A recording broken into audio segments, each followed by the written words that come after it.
তো আসসালামু আলাইকুম রহমতুল্লাহি ওয়া বারাকাতুহু। তো আশা করি সবাই ভালো আছেন। আলহামদুলিল্লাহ আমিও আছি ভালো। তো ডিউটির উদ্দেশ্যে বাড়ি ছিলাম। তো কাস্টমার তেমন একটা নাই, তাই ভাবলাম একটা ভিডিও টিডিও করি দেখি।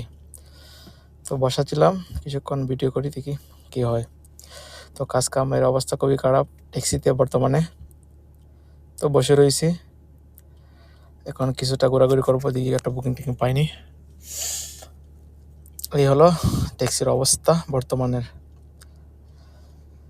তো কিছুক্ষণ গাড়ি নিয়ে ঘোরাঘুরি করব, যদি কাস্টমার পাই বুকিং পাই দেখি।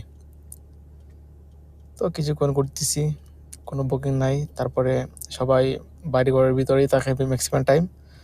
তো আতঙ্কে সবাই আসে, এই জন্য কেউ বাইরে যায় না।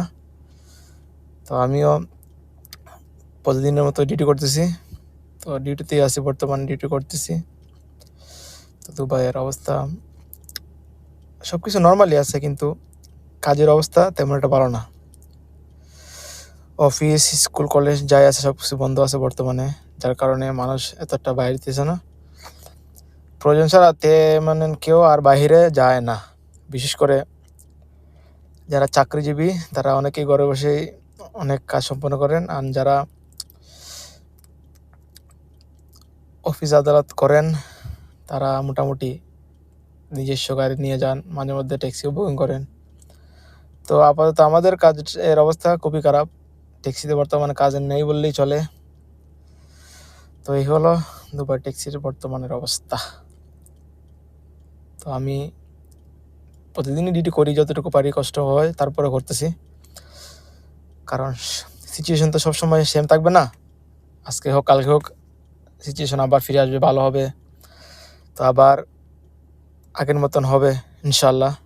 তো সবাই দোয়া করবেন আমাদের জন্য, আমরা আপনাদের জন্য দোয়া করি, সেটা আল্লাহ সবাই সুন্দরভাবে কাজ করা তৌফিক দান করতা, সবাই সঠিকভাবে কাজ করতা, সেই কামনা করি। যেহেতু আমরা দেশের বিদেশে আসছি, আমাদের তো বসে খেতে পারবো না। আমাদেরকে যত সমস্যাই হোক, যত খারাপ সিচুয়েশনই হোক, আমাদেরকে কাজে বেরোতেই হবে, এটাই আসল কথা। তো দেখতেছেন অনেকক্ষণ সময় ঘুরতেছি এইভাবেই সারাদিন ঘুরতেই থাকি। হায়ার থেকে ব্যাকআউটের কিলোমিটার বেশি যাওয়া হয়ে যায়, পরে এগুলো আমাদের কাছে কেটে নেয় কোম্পানি।